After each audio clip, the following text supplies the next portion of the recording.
받겠습니다. 시편 139편 7절부터 14절입니다. 시편 139편 7절부터 14절 말씀입니다. 시편 139편 7절부터 14절 말씀 한 목소리로讀하겠습니다. 내가 주의 영을 떠나 어디로 가며 주의 앞에서 어디로 피하리이까? 내가 하늘에 올라갈지라도 거기 계시며 수월에 내 자리를 펼지라도 거기 계시니이다. 내가 새벽 날개를 치며 바다 끝에 가서 거주할지라도 거기서도 주의 손이 나를 인도하시며 주의 오른손이 나를 붙드시리이다. 내가 혹시 말하기를 흑암이 반드시 나를 덮고 나를 두른 빛은 밤이 되리라 할지라도 주에게서는 흑암이 숨기지 못하며 밤이 낮과 같이 비추이나니 주에게는 흑암과 빛이 같음이니이다. 주께서 내 내장을 지으시며 나의 모태에서 나를 만드셨나이다. 내가 주께 감사함은 나를 지으심이 심히 기묘하심이라. 주께서 하시는 일이 기이함을 내 영혼이 잘 아나이다. 아멘. 자리에 앉아주시기 바랍니다.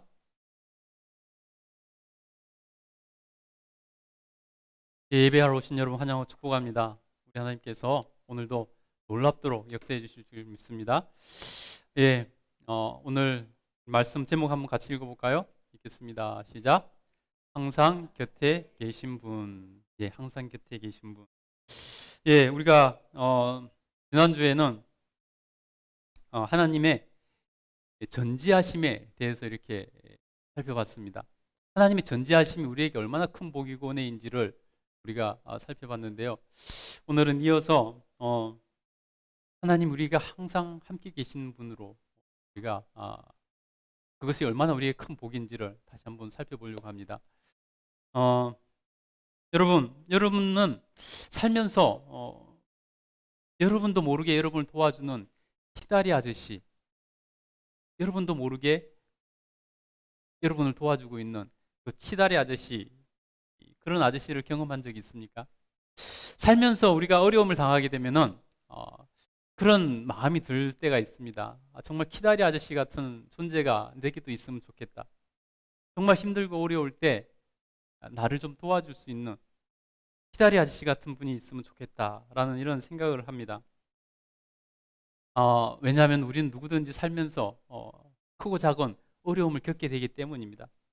누구나 살면서 그런 힘들고 어려운 일이 생기면은 정말 자기 혼자 힘으로 그것을 감당하기 벅찰 때 그런 마음이 드는 거죠. 우리 주변에도 우리에게 누구에게다 사실은 키다리 아저씨가 있습니다. 때로는 부모님이 나의 키다리 아저씨가 되어줄 때가 있고, 때로는 친구가 그렇게 키다리 아저씨가 되어줄 때도 있습니다. 때로는 동료나 이웃이 그럴 때도 있죠. 우리가 좀 연세가 들고 나면은 자녀들이 그렇게 키다리 아저씨 역할을 해줄 때가 있습니다. 근데 문제는 뭐냐면은 항상 그렇게 해주지는 못한다는 것입니다.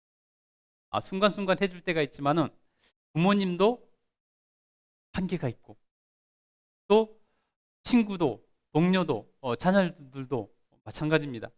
가끔은 해줄 수 있지만은 항상 그렇게 해주지는 못한다는 것입니다. 여러분, 그런데 항상 그렇게 해주면 얼마나 좋을까요? 항상 그렇게 해줄 수 있는 분이 있다면 얼마나 좋을까요?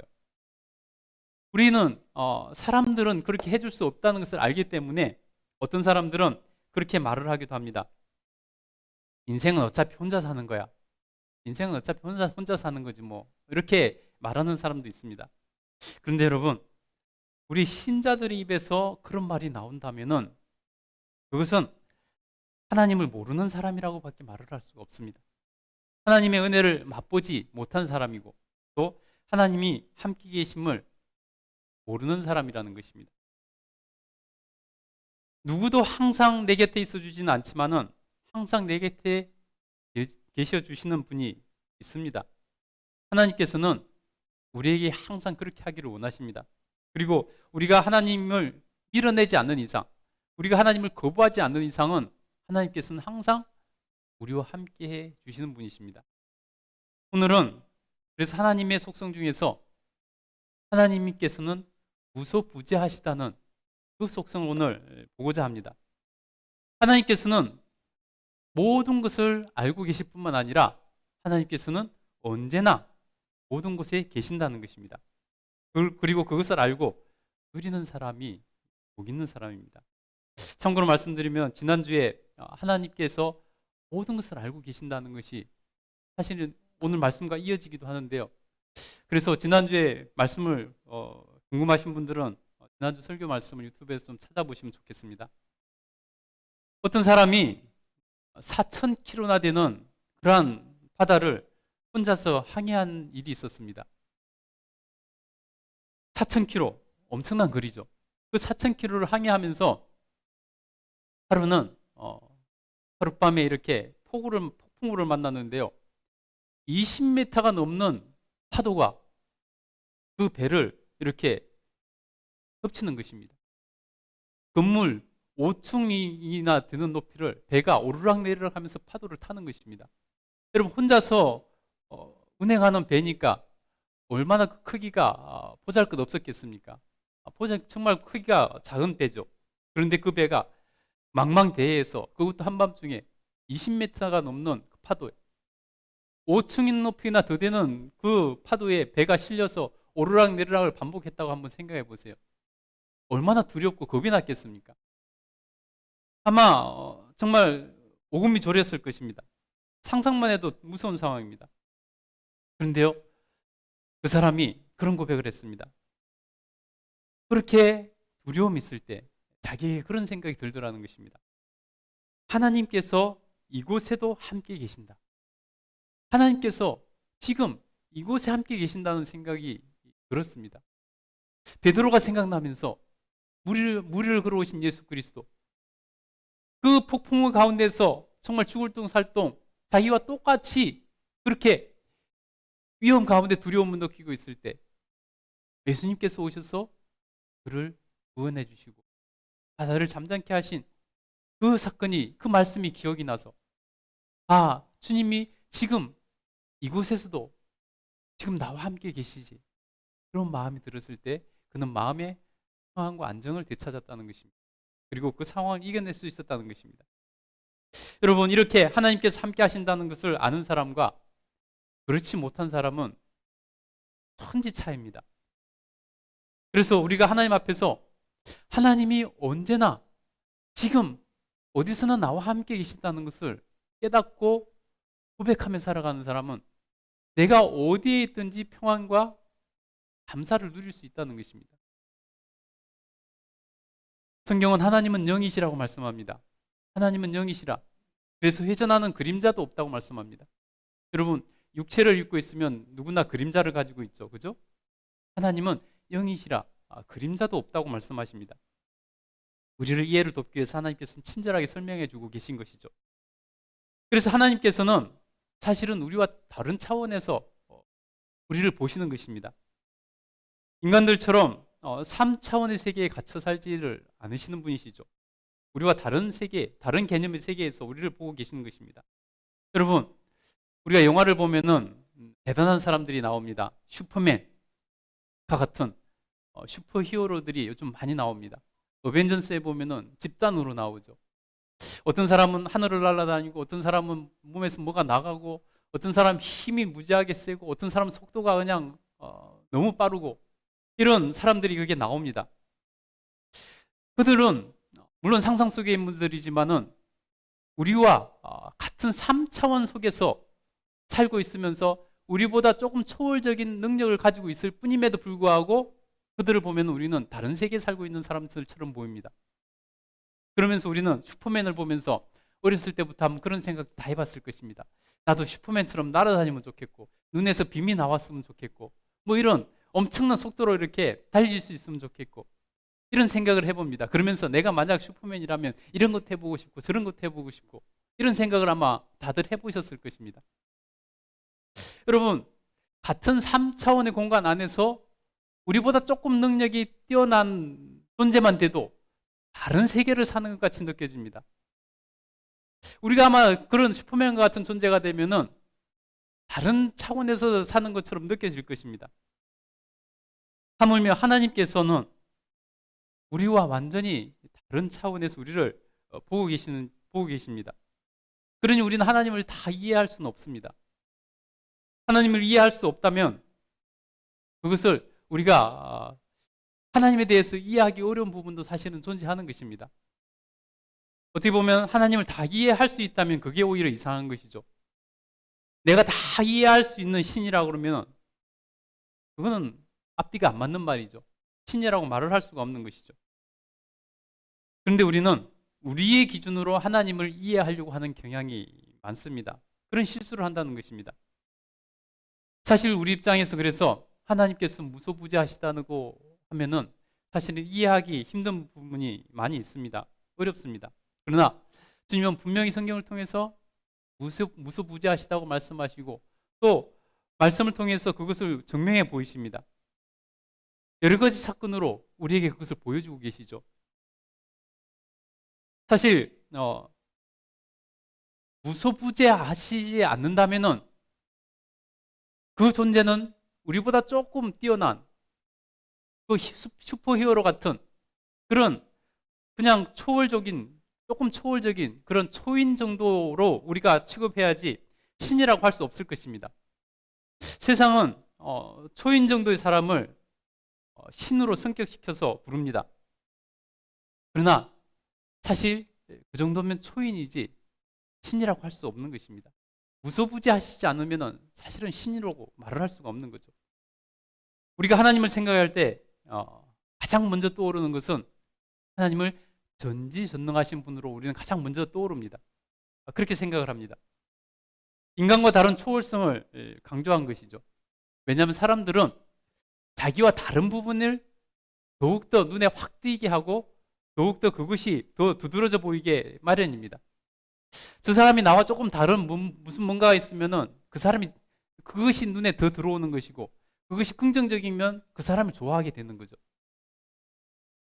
그래서 하나님에 대한 생각도 가장 먼저 떠오르는 것이 뭐냐면 초월적인 부분, 전지전능하신 부분, 이 부분이 가장 먼저 떠오른다는 것입니다. 그러나 하나님을 그렇게만 보면은 하나님에 대해서 불과 몇 프로밖에 이해하지 못하는 것입니다.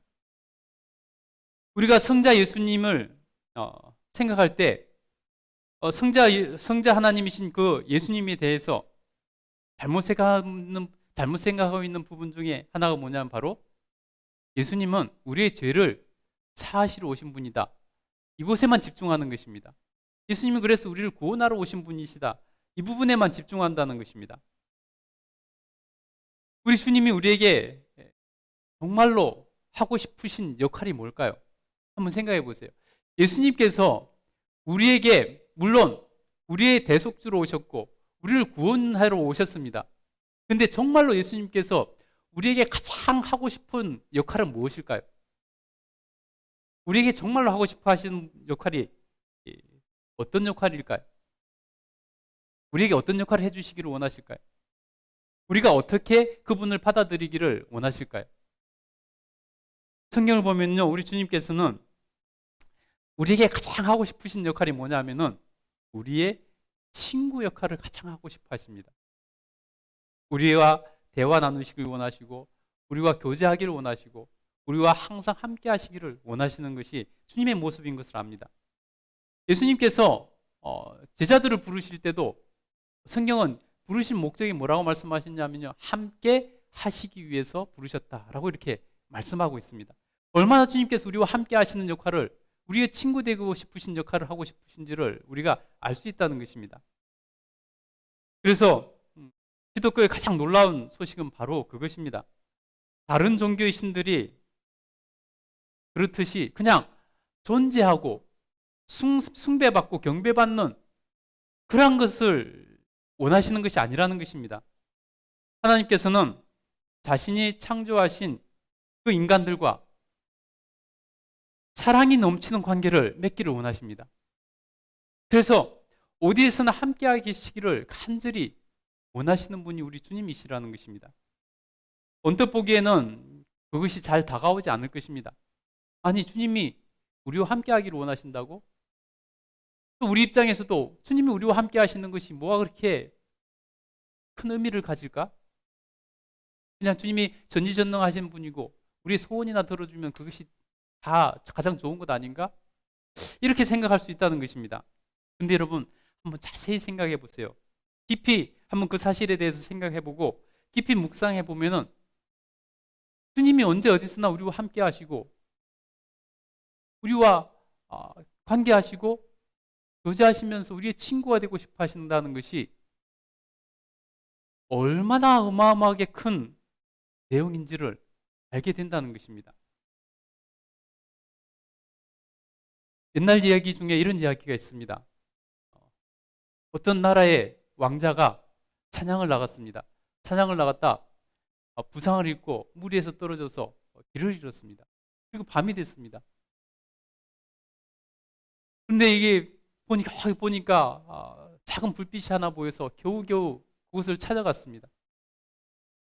그렇게 갔더니 그곳에 어떤 할아버지가 살고 있는 것입니다.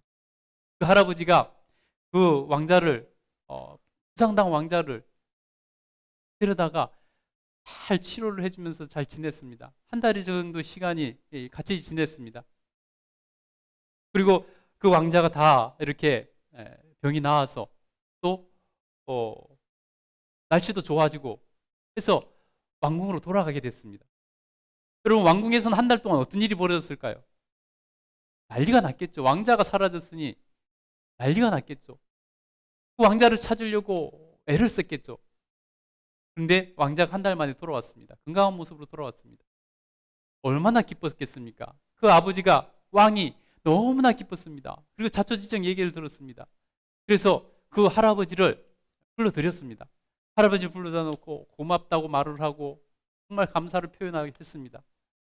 진수성찬을 마련해서 잔치도 벌였습니다. 그리고 나서 그 할아버지한테 그 왕이 물었습니다. 당신의 소원이 뭡니까? 당신의 소원이 무엇이든지 말하면 내가 다 들어주겠습니다.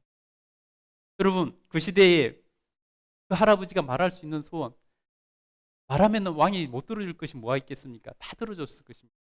여러분 같으면 뭘 달라고 하겠습니까? 그 왕이 여러분에게 다 들어준다 하면 뭘 달라고 말하겠습니까? 어떤 사람은 금은 보화를 달라고 말할 것이고, 어떤 사람은 요즘은 건물주가 최고라는데 빌딩을 하나 달라고 이렇게 말을 할 수도 있을 것입니다. 그럼 여러분, 이 할아버지가 뭘 들어달라고 요구했을까요? 이 할아버지는 그 왕에게, 무엇이든지 들어주겠다는 왕에게 그렇게 말했습니다.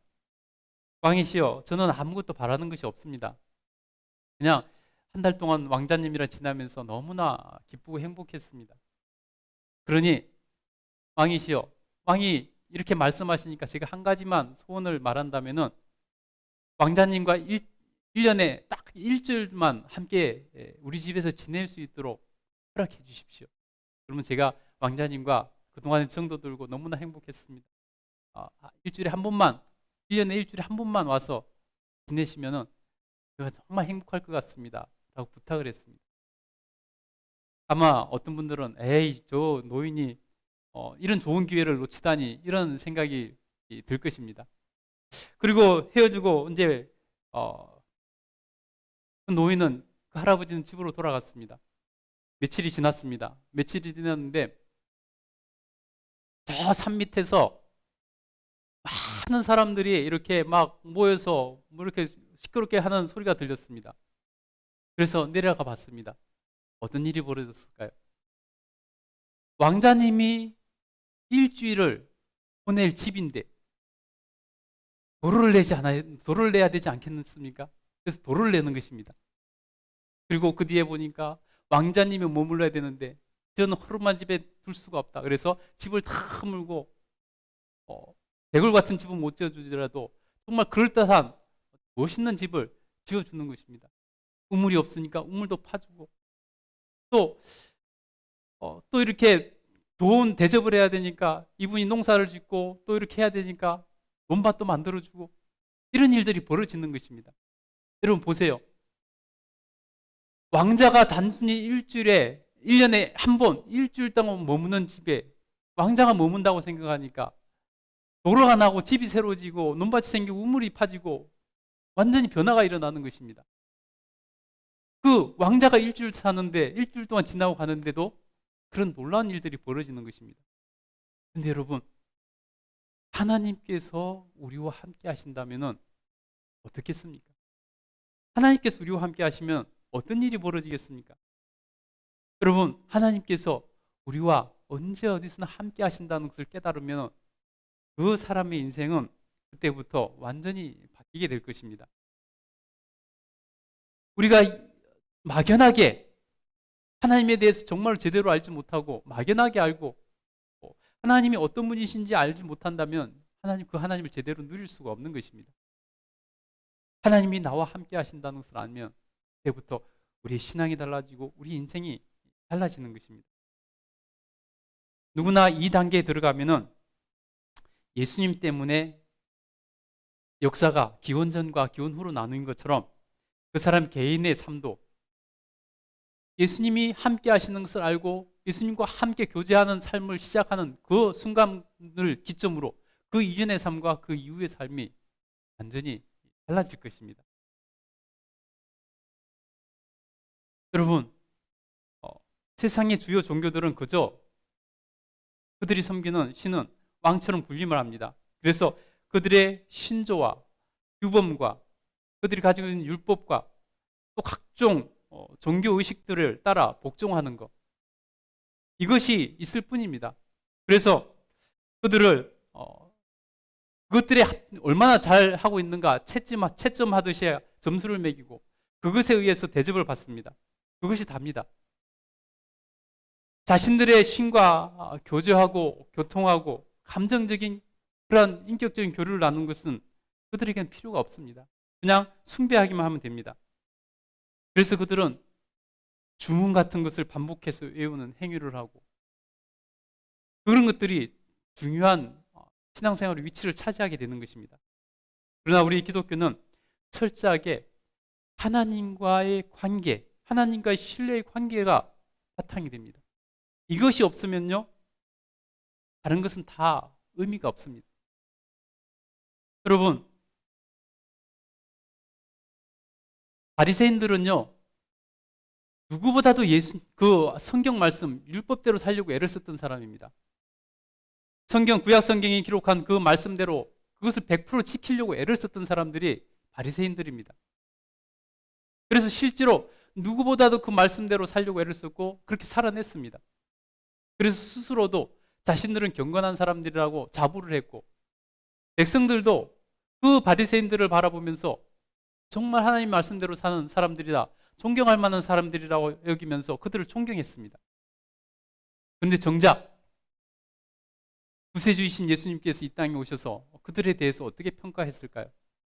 정작 그 영광을 받으시는 하나님께서는 그들을 어떻게 평가하셨을까요? 그들에 대해서 예수님께서 뭐라고 말씀하셨습니까? 목사의 자식들아 라고 말씀하셨습니다. 아니, 그렇게 율법을 대로 구약의 성경대로 살려고 애를 쓰고 그렇게 지켜냈는데 예수님께서는 왜 도대체 그들을 향해서 독사의 자식들이라고 말을 했을까요? 여러분, 예수님께서 그들을 그렇게 말씀하시는 것은 뭐냐면요, 그들이 하나님과의 관계는 아무런 관계는 없이 그저 율법주의적으로 그저 자신들에게 주어진 그 말씀을 지키면 다라고 생각하고 우리와 비교할 수 없을 정도로 철저하게 율법 말씀대로 그들은 살았습니다. 그런데 우리 주님께서는 나와 상관없이 그렇게 산 것은 아무 소용없다라고 말씀하시는 것입니다. 너희가 아무리 성경의 구약의 말씀을 지키려고 아무리 애를 쓰고 살았어도 나와 상관없이 그렇게 산 것은 아무 소용이 없다. 그래서 예수님께서는 독사의 자식들이라고 그들을 하셨습니다. 여러분, 예수님께서는 또 뭐라고 말씀하셨습니까? 어떤 사람들이 와서 주장합니다. 주여, 우리는 주님의 이름으로 선지자 노릇하고 우리는 주님의 이름으로 귀신을 쫓아내고 우리는 주님의 이름으로 각종 능력을 행했습니다. 그런데 왜 우리가 천국에 들어가지 못합니까? 라고 따졌습니다. 근데 예수님께서 그들에 대해서 뭐라고 말씀하셨는지 아세요? 내가 도무지 너희를 알지 못하노라. 주님의 이름으로 선지자 노릇하고 예언을 하고 주님의 이름으로 귀신을 쫓아내고 주님의 이름으로 병을 치료하고 각종 능력을 행했대 할지라도 주님과 교제 없이 주님과 사랑의 신뢰의 관계 없이 살아간 것은 아무 소용이 없다는 것입니다. 그냥 니네가 그것 했을 뿐이지 그것이 나와 무슨 상관이냐는 것입니다. 나는 너희를 도무지 알지 못하노라 라고 말씀하신다는 것입니다. 여러분, 그래서 우리가 주님과의 그 신뢰 관계 가운데서 신앙생활하는 것, 살아가는 것이 얼마나 중요한지를 알아야 된다는 것입니다. 우리 기독교의 기본적 바탕이 바로 이것입니다. 하나님과 신뢰의 관계입니다. 하나님과 사랑의 관계, 주님과 교제하는 것, 이것이 우리 기독교의 바탕이라는 것입니다. 이것이 없으면요, 그가 아무리 경건하게 살고 아무리 율법을 지키고 애를 쓰고 노력하고 아무리 예수님의 이름으로 병자를 치유하고 귀신을 쫓아내고 선지자 노릇하고 예언을 하고 그것이 주님과 아무 상관이 없는 존재라는 것입니다. 여러분, 우리 주님께서는 그래서 우리에게 먼저 다가오셨습니다.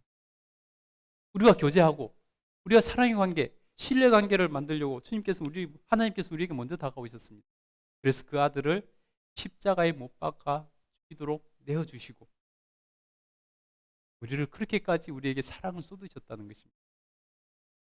여러분, 자기의 독생자를 남을 위해서 대신 도록 내어준다는 것, 여러분 보통 사랑으로 되겠습니까? 우리를 향해서 그렇게까지 사랑을 쏟으셨습니다. 그리고 우리와 그 사랑의 관계를 이어가기를 원하셨습니다. 우리 주님은 우리를 열렬히 사랑하고 계십니다. 그리고 우리가 그분의 사랑에 대해서 마음을 열고 받아들이기를 원하시고 또 그 사랑을 받은 것을 깨닫고 우리도 그 사랑을 주님께 표현해 주기를 원하십니다. 우리 주님이 가장 바라시는 것은 바로 그것이라는 것입니다. 주님의 사랑을 받아들이고 우리가 그 사랑을 주님께 표현해 드리는 것. 그것이 우리 주님께서 가장 바라시는 것입니다. 그래서 우리 주님은 언제나 우리와 함께 하기를 원하신다는 것입니다.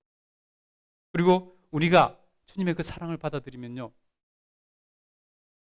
우리 인생은 완전히 달라지는 것입니다. 여러분, 하나님의 사랑을 이해하시고 받아들일 수 있게 되기를 간절히 축복합니다. 여러분이 하나님의 사랑을 받아들이시기를 바랍니다. 그러면 여러분, 삶이 시작되는 것입니다. 여태까지 몰랐던 새 삶이 시작되는 것입니다.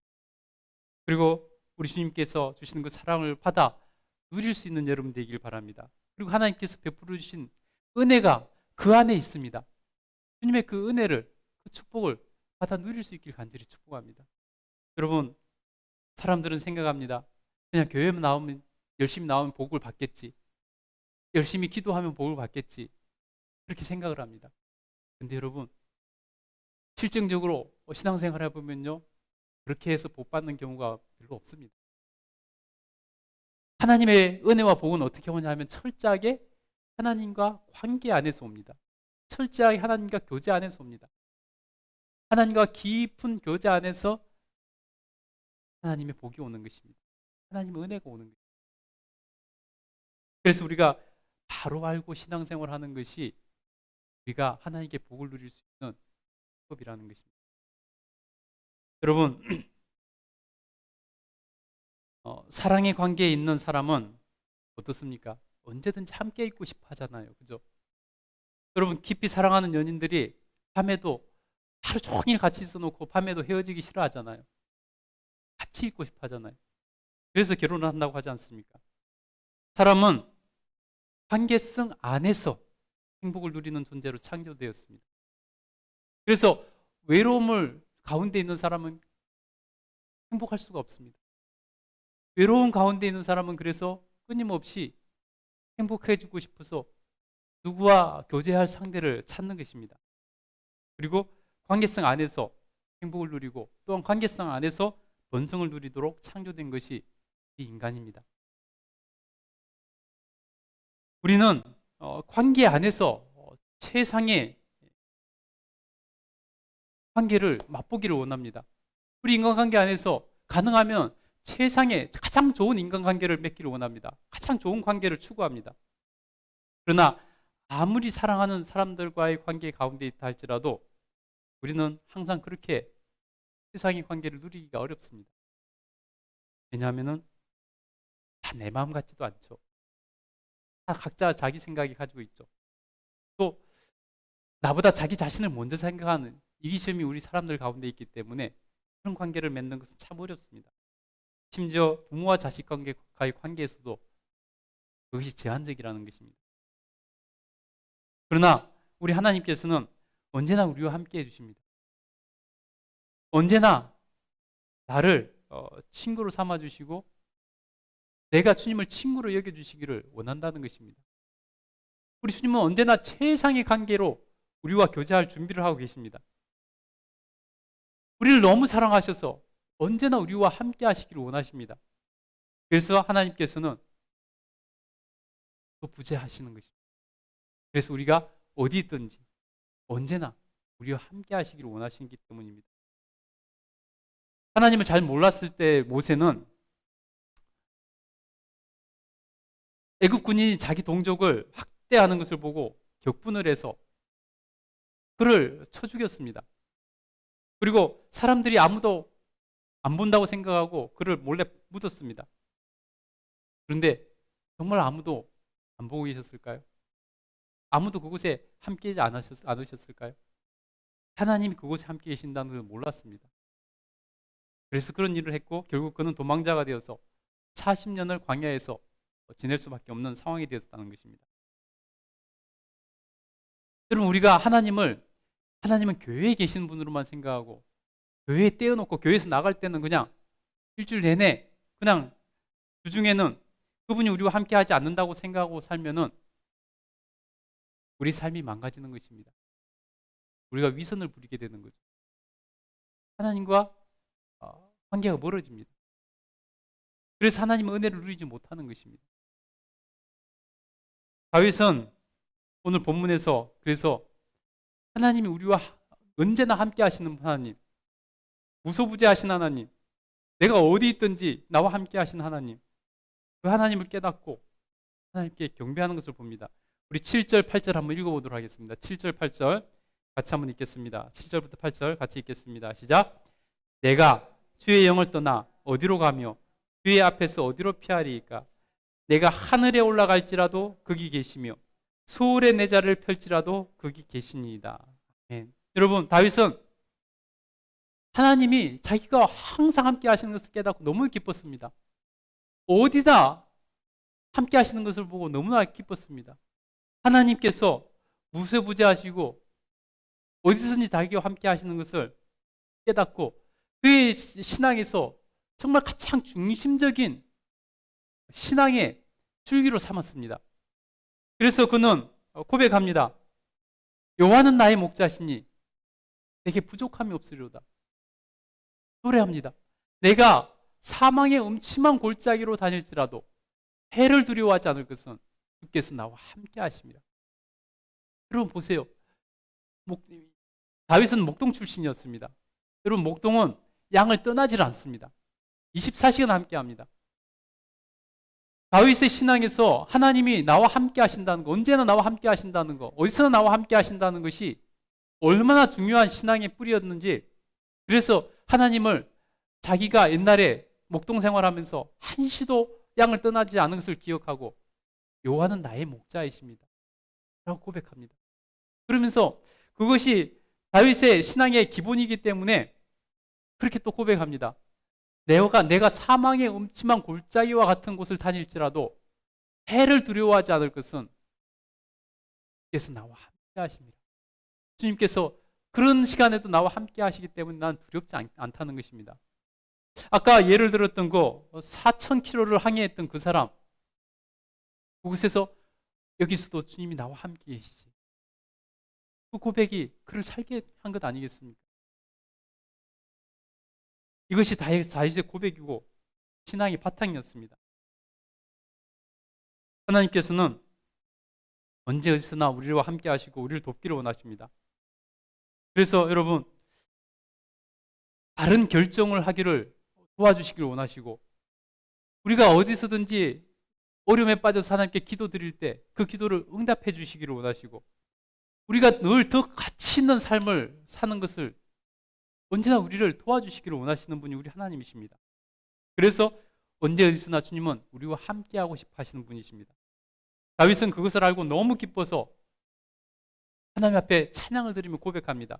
우리 7절부터 12절까지 다시 한번 7절부터 12절까지 한번 다윗의 마음을 이해하면서 우리 한번 읽어봤으면 좋겠습니다. 같이 읽겠습니다. 시작. 내가 주의 영을 떠나 어디로 가며 주의 앞에서 어디로 피하리이까?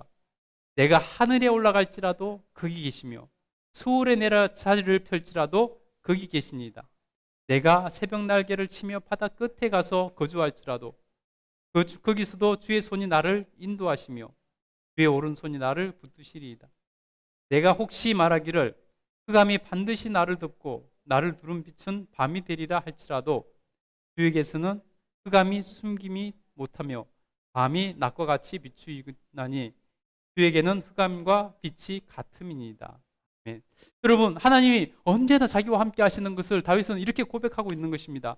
내가 하늘에 올라갈지라도 거기도 주님 계시고, 내가 수월 지옥과 같은 자리에 갈지라도 거기서도 주님이 함께 계시고, 내가 저기 바다 끝에 가 있는다 할지라도 주님이 거기서도 함께 계시고, 나를 거기서도 인도하시고 지켜주시고 나를 붙들어 주시며, 사람이 한 치 앞을 내다볼 수는 흑암의 자기를 덮어서 누구도 나와 곁에 있다고 느끼지 못할 그런 순간이라 할지라도 주님은 나와 함께 계십니다. 주님은 밤이나 낮이나 흑암이나 빛이나 주님께는 아무 거리낌이 되지 않는다라고 고백하고 있는 것입니다. 여러분도 다윗처럼 그 하나님을 느낄 수 있게 되기를 간절히 축복합니다. 그리고 여러분 다윗과 같이 그런 고백을 할 수 있는 삶을 사시기를 간절히 축복합니다. 하나님이 베풀어 주신 은혜, 그것은 여러분 경험해 보지 못한 사람은 느낄 수 없는 것입니다. 그 하나님의 은혜를 경험한 자들은 그 하나님 은혜 때문에 늘 하나님을 바라보고 기뻐하며 감사하는 것입니다. 다윗은 시편 34편에서 그것을 조금 다르게 이렇게 표현하고 있는데요. 여호와는 마음이 상한 자에게 가까이 하시고 중심에 통회하는 자를 구원하시는도다 라고 고백합니다. 자기가 마음이 상했을 때도 하나님은 하시더라는 것입니다. 어디에서나 함께 하신 하나님, 그 하나님을 경험하고 그 하나님을 고백하는 다윗처럼 우리도 그 하나님을 경험하고 고백할 수 있게 되기를 축복합니다. 특별히 여러분 어려운 가운데 있는 분이 계신다면 그 하나님을 꼭 만나시기 바랍니다. 그 하나님을 고백하고 만날 때 놀라운 일이 벌어질 것입니다.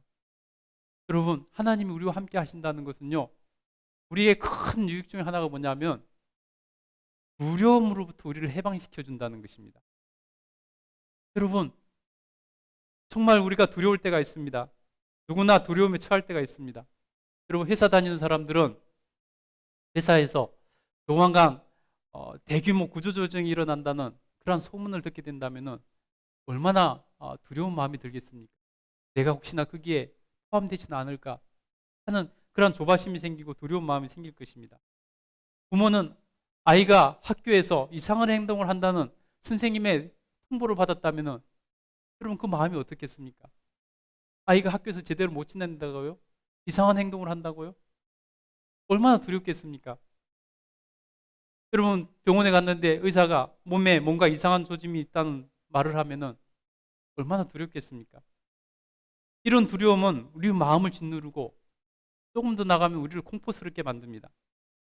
그리고 어떤 사람들은 그 두려움과 공포를 이기지 못하고 자기를 파멸시키는 선택을 하고 그런 행위를 하기도 합니다.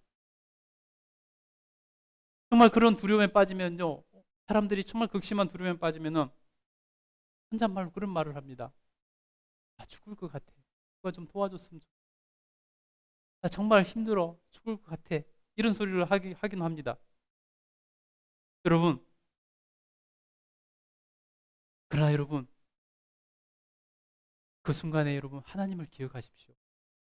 하나님을 선택하면 달라집니다. 하나님을 선택하면 달라집니다. 하나님께서 언제나 함께 하신다는 것을 믿음으로 받아들이고 선택하면은 달라집니다. 두려움이 사라집니다. 하나님께서는 두려움과 염려의 굴레에서 우리를 자유롭게 해주시는 분이십니다. 여러분, 그래서 그런 두려움이 생기거든 고백하시기 바랍니다. 아까 그 4,000km를 항해했던 그 사람처럼 그런 두려움을 만나면 여러분 고백하고 말로 선포하십시오.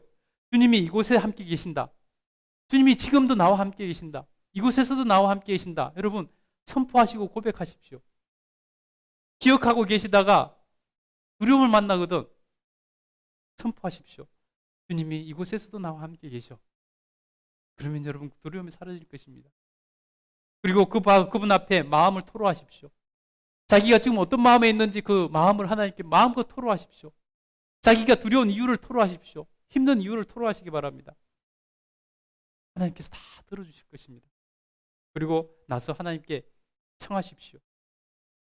하나님께 원하는 것이 무엇인지, 하나님께서 어떻게 도와주기를 원하시는지 그것을 하나님께 요청하시기 바랍니다. 우리가 기도하는 것만으로도 두려움이 사라지는 것을 경험하게 될 것입니다.